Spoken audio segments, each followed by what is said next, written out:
This video series is a companion to Treemagineer's publication, Hitch Climber's Guide to the Canopy. Visit treemagineers.com to download a copy.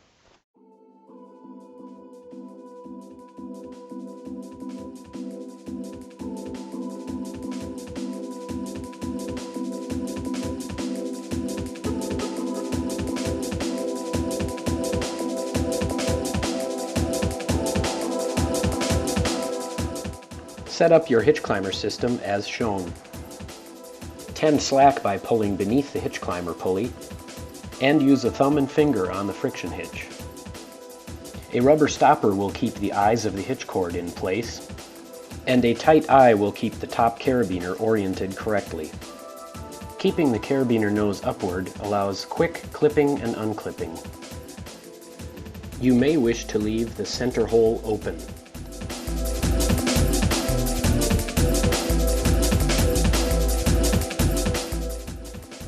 Here, the center hole is available for lanyard placement.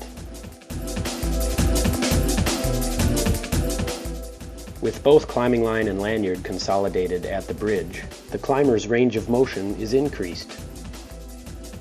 A second climbing line connected to the center hole. Each climbing line may function independently of the other. A swivel on the bridge keeps things oriented properly. Two lines are a big help in slippery conditions, or on a long, skinny limb walk. The hitch climbers and swivel keep everything nice and tidy.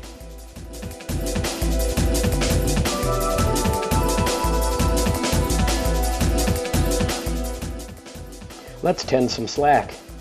One hand above and one hand below. This is very effective when much of your weight can remain on the limb.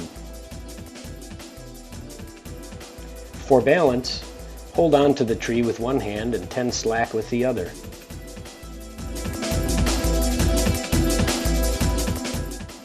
A foot ascender is a great addition, particularly when moving straight up. Keep one hand near the hitch. Here we will set up the floating prusik. Unclip the splice from the top carabiner. Pass the eye through the bridge ring and connect to the bottom carabiner. Notice that a slice termination is in use here. A long eye splice may also be used. Remember to avoid bending the throat of an eye splice over the anchor ring. Install a small prusik opposite your friction hitch and connect this to the top carabiner. You may now position the system away from you. Ensure that you can still reach the top of the friction hitch.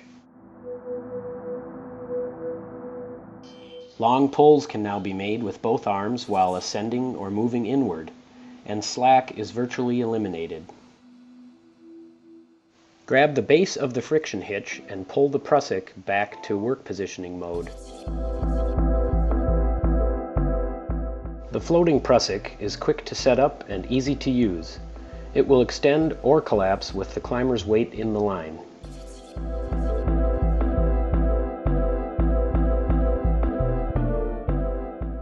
Here we install a thimble saver in a conifer. A multi-sling is added to a suitable location nearby. Capture the tail in a pinto pulley and attach it to the multi-sling.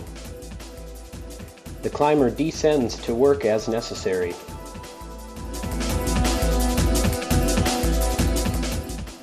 During ascent, a mechanical advantage is created for the climber or a ground worker. This also keeps slack to a minimum.